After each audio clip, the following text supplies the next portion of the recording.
যখন মা বোনেরা গর্ভবতী হয়, পেটে যখন বাচ্চা আসে, সেই সময় মায়েরা বোনেরা বেশি বেশি করে কোরআন তেলাওয়াত করবে, বেশি বেশি করে নবীজির হাদিস পড়বে, বেশি বেশি করে নবীজির দুরূদ পাঠ করবে, বেশি বেশি করে নবীজির কালমা পাঠ করবে।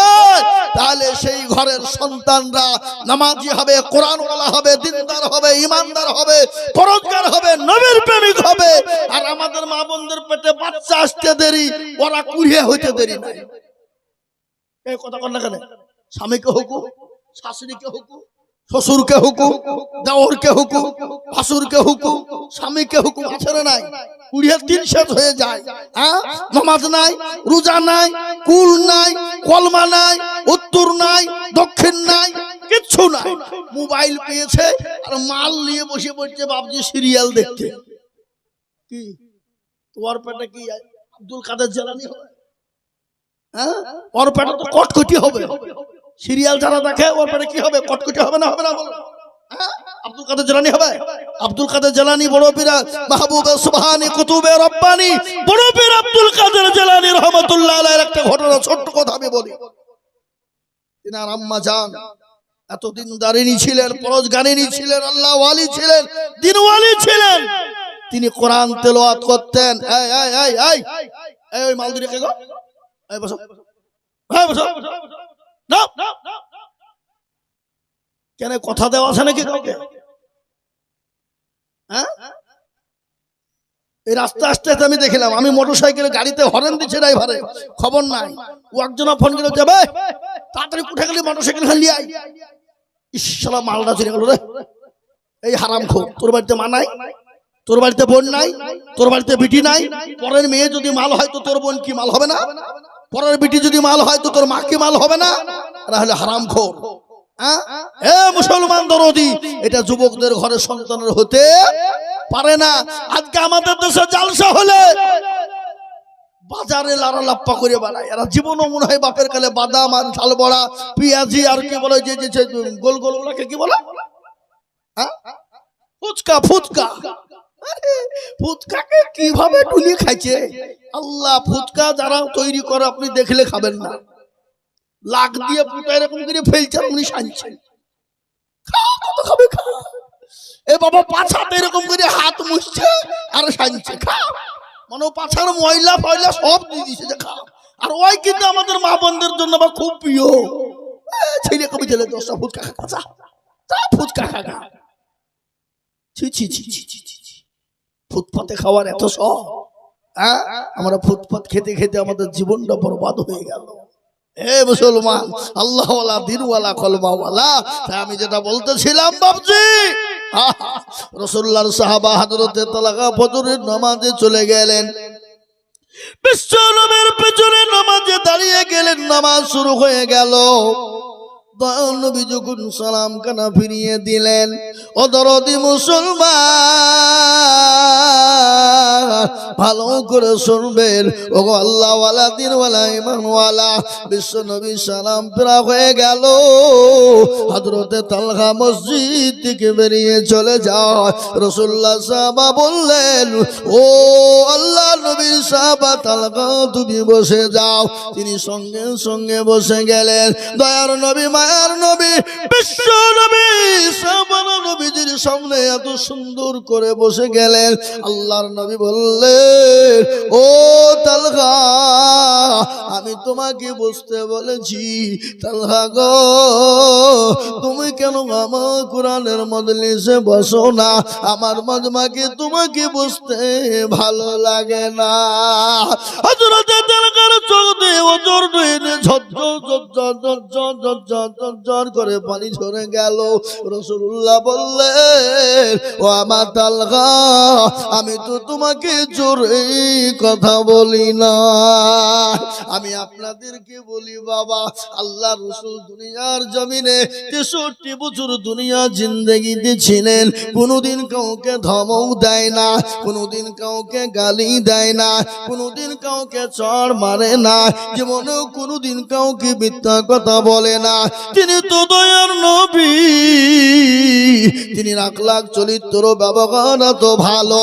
আল্লাহ কোরআনে পাকের মধ্যে বলে দিলেন, লাকাদ কানা লাকুম ফি রাসূলিল্লাহি উসওয়াতুন হাসানা।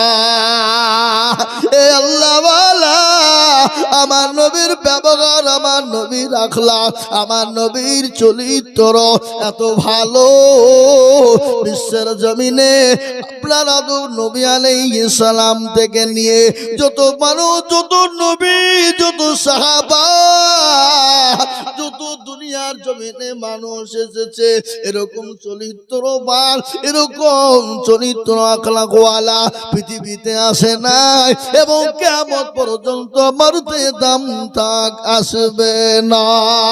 আমার নবীর চরিত্র কত ভালো, আল্লাহ কোরআনে ঘোষণা করে বললেন, ইন্নাকা লাআলা খুলুকিন আযীম। আমার নবীর আখলাক চরিত্র এত ভালো, ওই নবীকে কেউ যদি গালি দেয়, ওই নবীকে নিয়ে কেউ যদি কুরুচিকর মন্তব্য করে, ওই নবীকে নিয়ে যদি কেউ খারাপ মন্তব্য করে, আমরা মুসলমানেরা এক বিন্দু রক্ত থাকতে, 1 ইঞ্চি রক্ত থাকতে আমরা ছেড়ে কথা বলবো না। আমরা প্রয়োজন হলে জীবন দিতেও দ্বিধাবোধ করব না। আমরা তো সেই মুসলমান, কোন মুসলমান যে মুসলমান নিজের জীবনের মায়া করে না, বিবির মায়া করে না, সন্তানের মায়া করে না। কোন মুসলমান তেলের গাড়ি তেলে চলে, হাওয়ার গাড়ি হাওয়াই চলে, বিনা তেলে চালাই গাড়ি নবী সুলাইমান।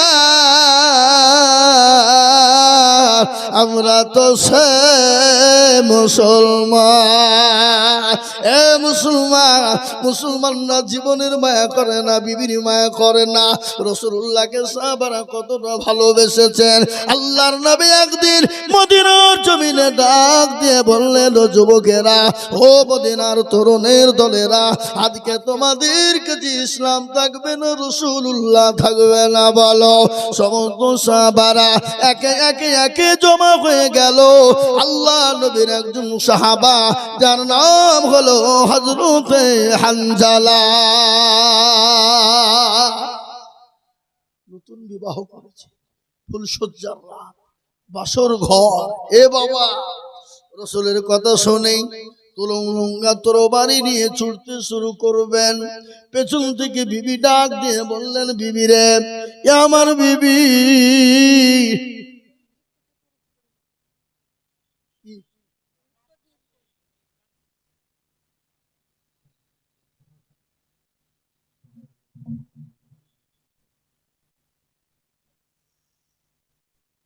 আপনারা বলে দেবেন?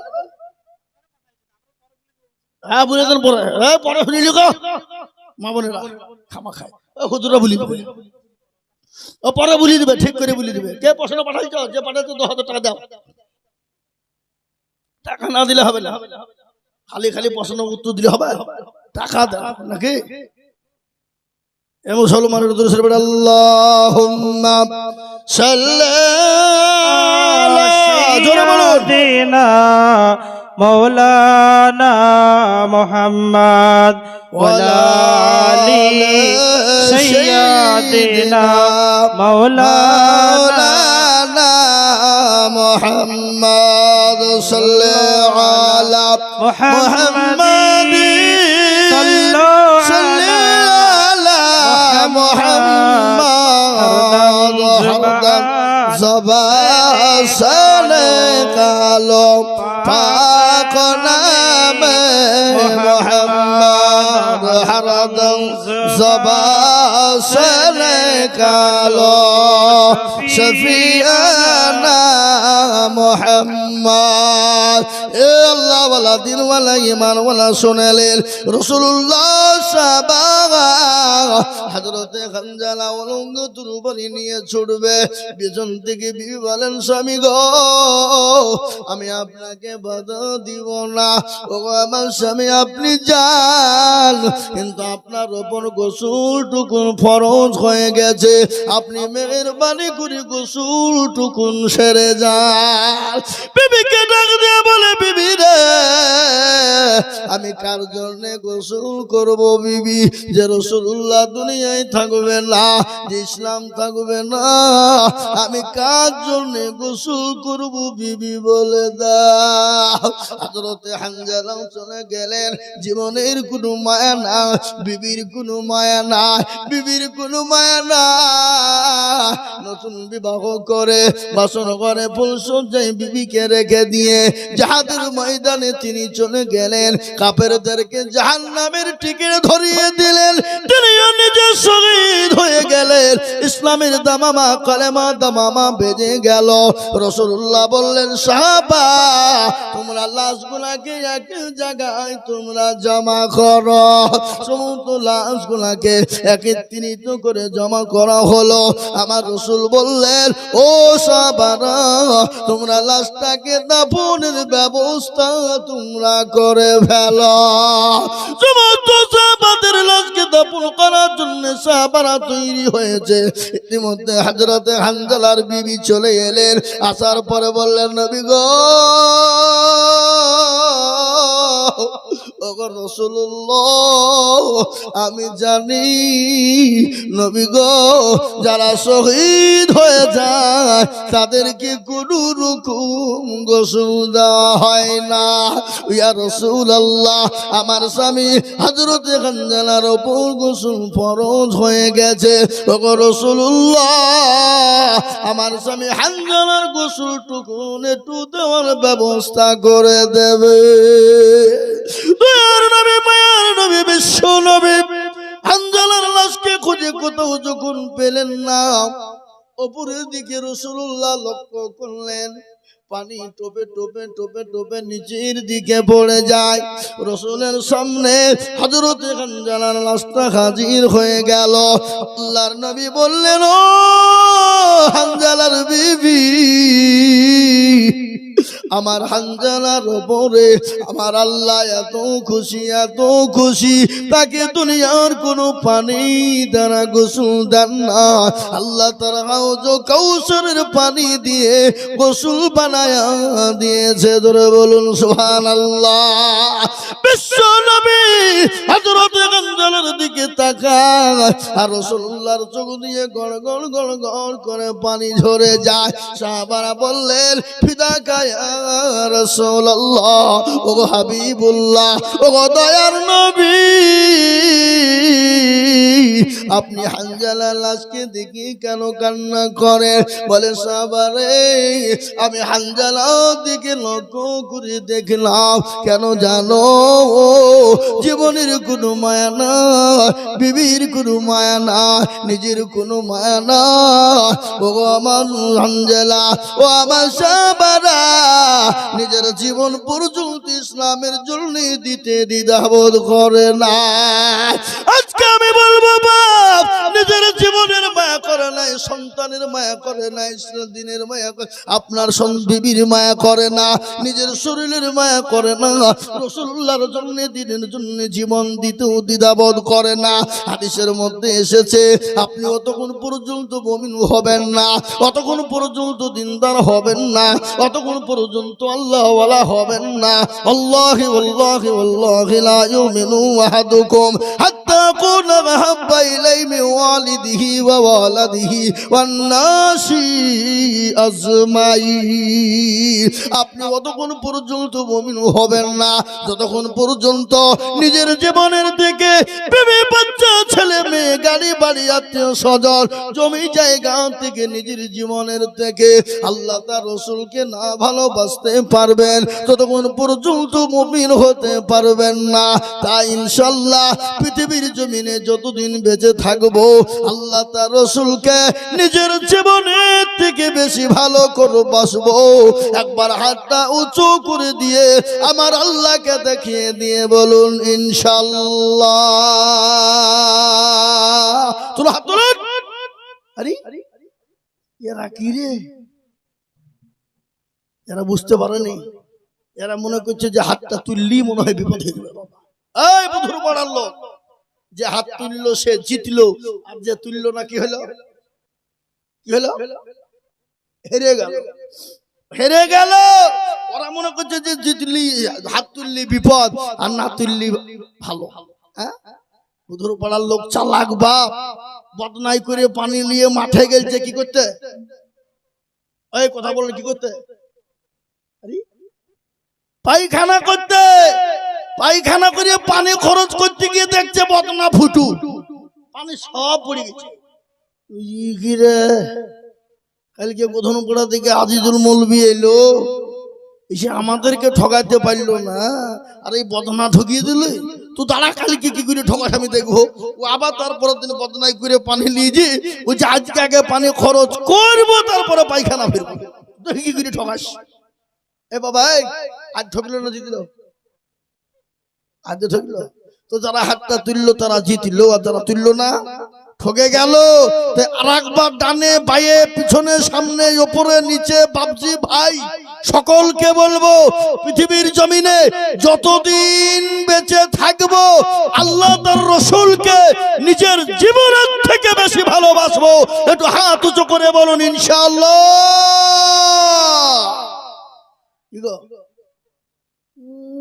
মাথা চুলকাচ্ছে, মনে করছে মৌলবি দেখতে পাবে না। মৌলবি দেখতে না পেলে তো কি হলো, যেটা কেউ দেখে না সেটাকে দেখে, যেটা কেউ জানে না সেটাকে জানে, যেটা কেউ শুনে না সেটাকে শুনে। সবাই বলে আমি ভালো আমি জানি কি, সবাই বলে আমি ভালো আমি জানি কি, আমার মনের গোপন খবর জানে আল্লাহ জি।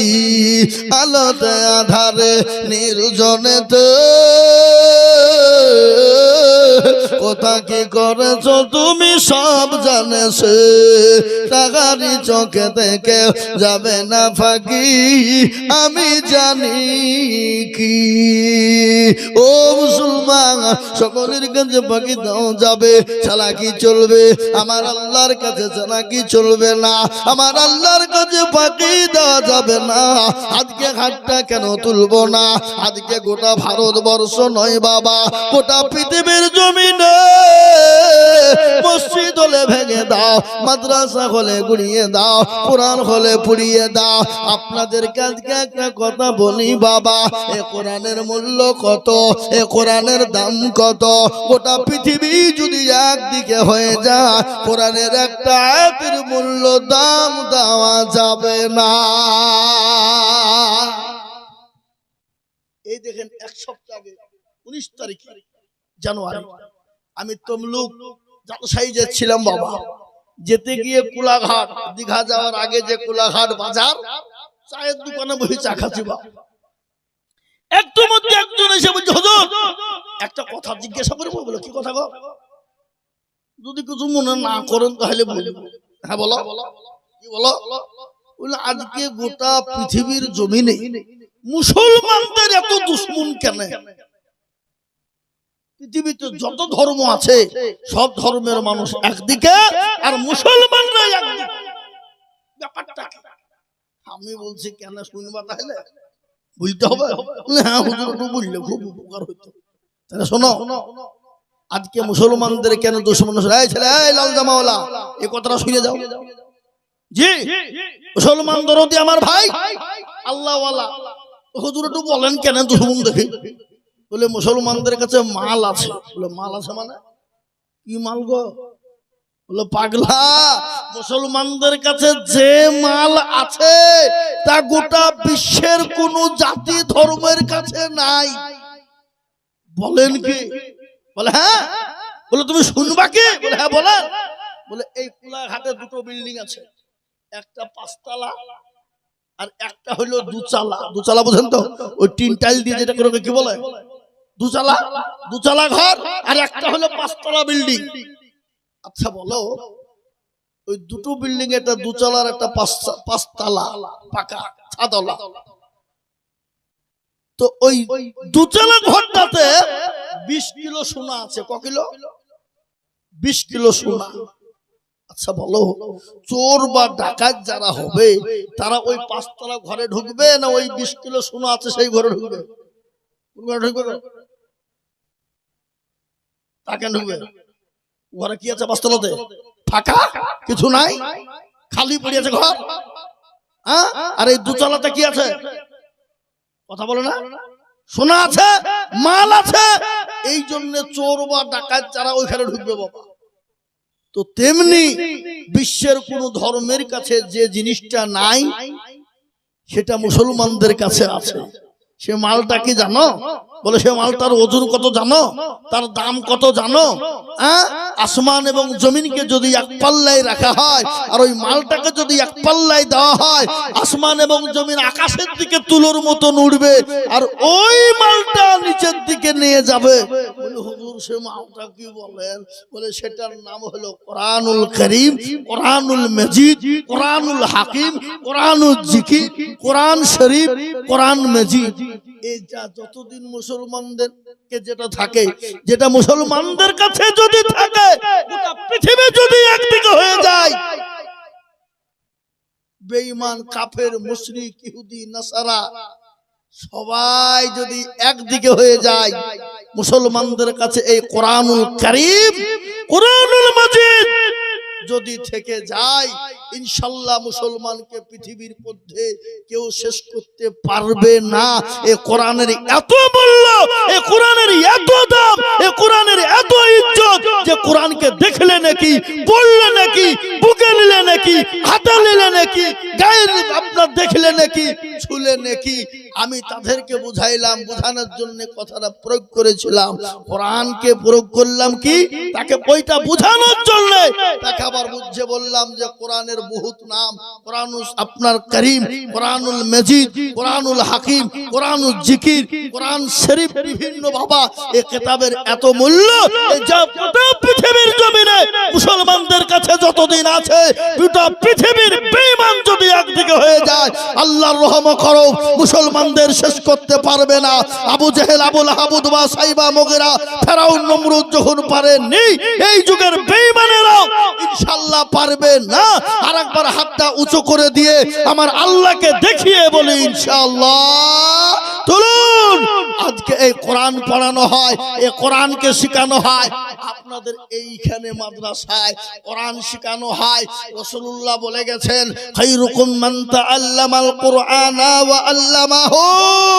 যারা কোরআন শিখলো, তাদের যাদেরকে শেখালো, তারা হলো পৃথিবীর উত্তম ব্যক্তি।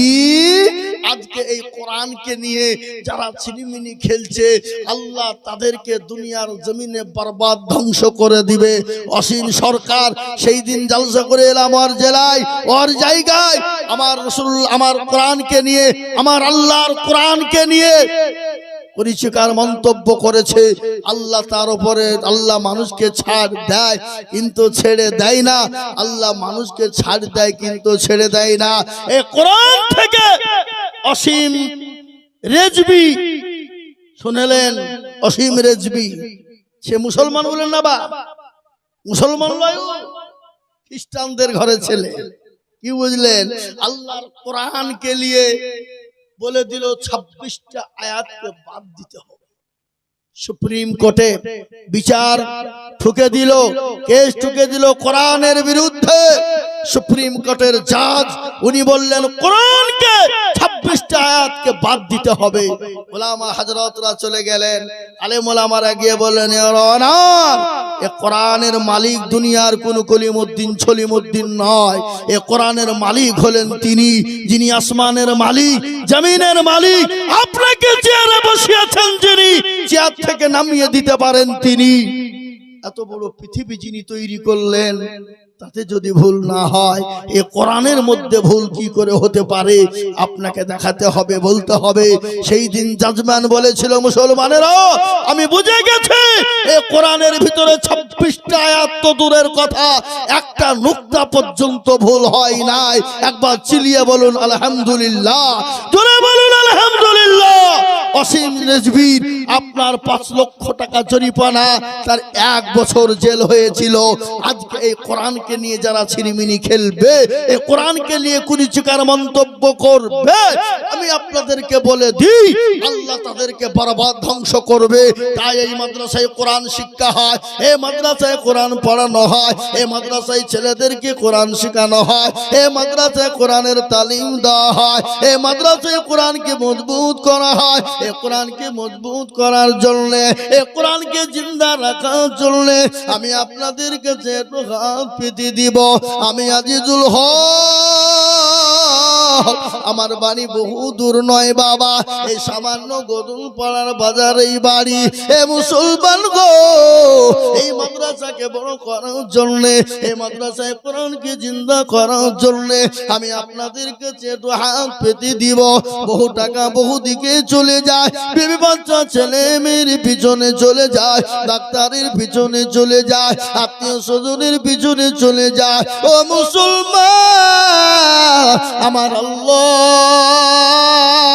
পবিত্র কোরআন, কোরআনুল কারীম, কোরআনুল হাকিমকে জিন্দা রাখার জন্য আমি আপনাদের কাছে একটু হাত পেতে দিব। সারা পশ্চিম বাংলা নয়, আসাম, ত্রিপুরা, মেঘালয়, মণিপুর, উড়িষ্যা, বিহার, ঝাড়খণ্ড, পশ্চিম বাংলা, বাংলাদেশ লক্ষ লক্ষ টাকা ইসলামের জন্য, কোরআনের জন্য আমি চাই।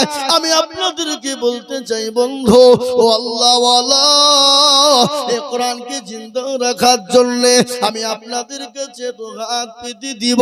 ও মুসলমান, অনেকের জুলুম দুঃখিনী মা কবরে চলে গেছে, অনেকের বাপ কবরে চলে গেছে। আল্লাহ ওয়ালা, আল্লাহর কোরআনকে জিন্দা করার জন্য আমি মাত্র 10,000 করে টাকা চাইব। আমি একবার তাকবীর দিব, তাকবীর দেওয়ার সঙ্গে সঙ্গে ডানে বাঁয়ে পিছনে সামনে উপরে নিচে, ও আল্লাহ ওয়ালা,